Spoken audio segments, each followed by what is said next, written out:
हम और आप जब भी देखते हैं कि समाज में, देश में या यहाँ तक कि परिवार में कहीं भी कोई भी चीज़ गलत अगर हो रहा है तो उसका जो मुख्य कारण है, इस पर कभी आपने सोचा है कि ये गलत क्यों हो रहा है? आखिर परिवार हो, समाज हो या देश हो या पूरा जगत हो, अच्छा या बुरा जो भी माहौल है उसके मूल में हम और आप हैं, अर्थात लोग हैं। परिवार में भी गलत हो रहा है, आपके साथ भी गलत हो रहा होगा। यहाँ तक कि गलत कोई आपका दुश्मन नहीं कर रहा होगा। हो सकता है कि आप जिन बातों से व्यक्तिगत रूप से त्रस्त हो रहे हों उसका मूल कारण आपके अपने पिताजी भी हो सकते हैं। ऐसा नहीं कि आपके दुखों का मूल कारण या आपके सताए जाने का मूल कारण कोई आपका दुश्मन ही हो। हम लोग चूँकि चिंतन करते हैं तो समस्या के गहराई में जाने का प्रयास करते हैं। आपको लगता होगा कि आपके पिताजी बेवजह आपको डांटते हैं, अकारण आपसे नाखुश रहते हैं,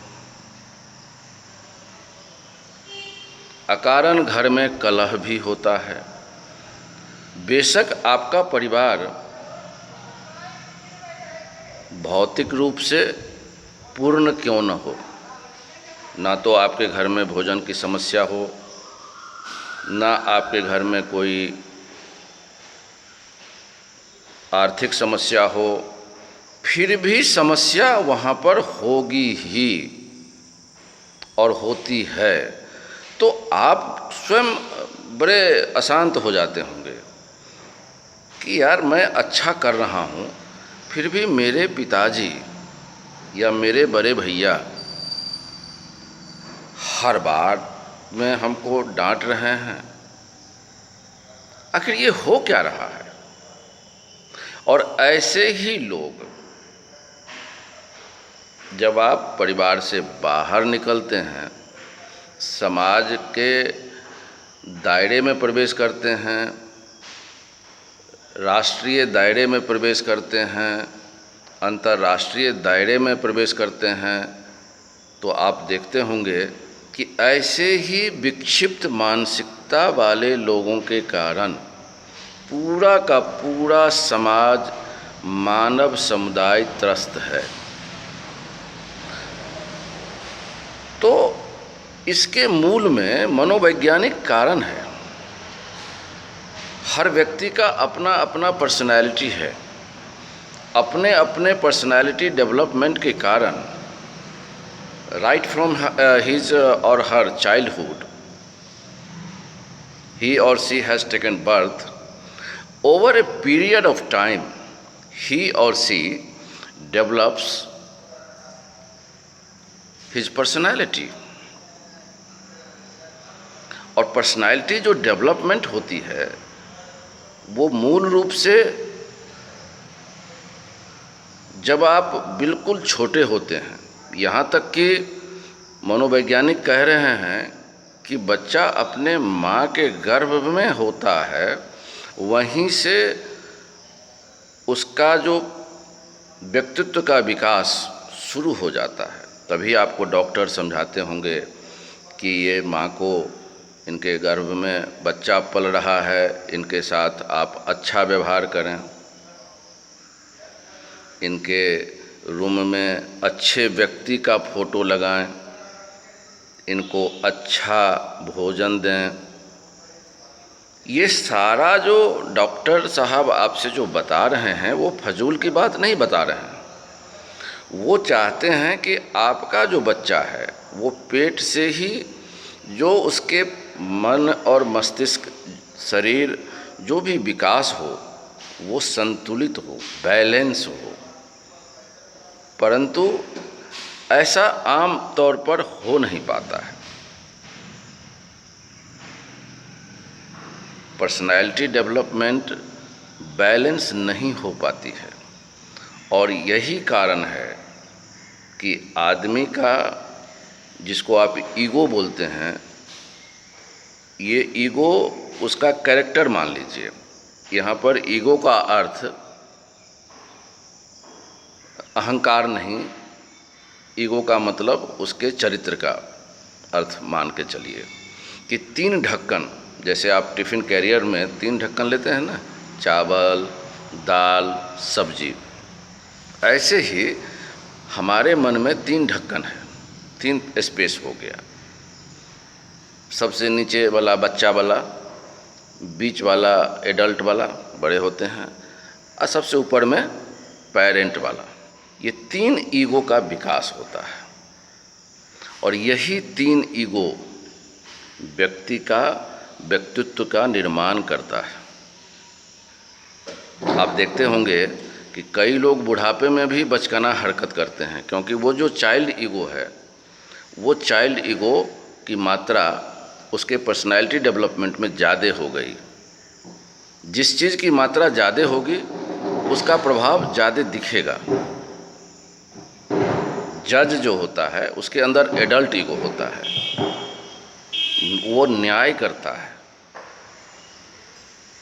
किसी को झूठी मुकदमा में भी फंसा दिया जाए तो जज साहब यही ना करते हैं, न्याय करते हैं। वकीलों का पक्ष और विपक्ष का दलील सुन कर के भी वो किसी की बात में नहीं आते हैं, वो न्याय करते हैं कि क्या वाकई इस व्यक्ति ने यह जुर्म किया है, और अगर नहीं किया है तो इसके साथ क्या न्याय किया जाए, या जुर्म किया है तो इसके साथ क्या न्याय किया जाए। ये हो गया एडल्ट ईगो। ये लोग बड़े अच्छे लोग होते हैं, ये समाज में बैलेंस बना के चलते हैं, जिसको बोलते हैं ना सबको स्वीकार करना कि आप भी सही हैं सर, मैं भी अपनी जगह पर सही हूँ। वो किसी से कन्फ्लिक्ट ज़्यादा नहीं चाहता है। लेकिन जो ये पेरेंट ईगो होता है, जो बचपन से लेकर के समझ से धीरे धीरे जो विकास हुई उसकी, और उसके अंदर पेरेंट ईगो बढ़ गया, तो वो माँ बाप बन जाता है, सबको गलत करार देता है, सबको वो गलत समझता है, सबको वो मूर्ख समझता है, और खुद को सबसे बड़ा ज्ञानी। जैसे किसी मूर्ख व्यक्ति का भी बेटा अगर प्रोफेसर हो जाए, विद्वान हो जाए, तब भी वो बाप जो है कई बार देखिएगा कहेगा तू गधा है, तुमको समझ में नहीं कुछ आ रही है, तू इडियट है। माने जो चीज़ उसको नहीं बोलना चाहिए वो भी वो बोलेगा। और ऐसे लोगों के कारण, इसको कहते हैं किलिंग इंस्टिंक्ट, वो नित्य लोगों की हत्या करता है अपने व्यवहार के कारण। तो कुल मिलाकर के आज हम लोग जो चर्चा कर रहे हैं कि आखिर हमारे समाज में ये जो बुराइयां हैं, वो बुराइयों का मूल कारण क्या है। तो पहले तो हम लोग ये जान लें कि जो व्यक्ति का निर्माण होता है, व्यक्तित्व का निर्माण होता है, उसमें किस तरीके से ये 3 ईगो का डेवलपमेंट होता है, और ये तीनों ईगो में जो ईगो का वो व्यक्ति उपयोग कैसे कर पा रहा है। यहाँ से आगे बढ़ेंगे तब हम लोग ट्रांजैक्शनल एनालिसिस की तरफ देखेंगे, तभी जाकर के हम लोग समाज में एक संतुलित समाज का निर्माण हो पाए। लोग आपस में अनावश्यक रूप से एक दूसरे से कन्फ्लिक्ट ना करें, एक दूसरे को स्वीकारेंगे तो निश्चित रूप से समाज हमारा अच्छा बनेगा। आज के लिए इतना ही। आप सब मेरे भाई अपने इस चैनल को अधिक से अधिक लोगों तक सब्सक्राइब करें और आप अपनी प्रतिक्रिया दें, सुझाव दें, ताकि हम लोग सब मिल कर के एक अच्छे समाज का निर्माण कर सकें। जय हिंद।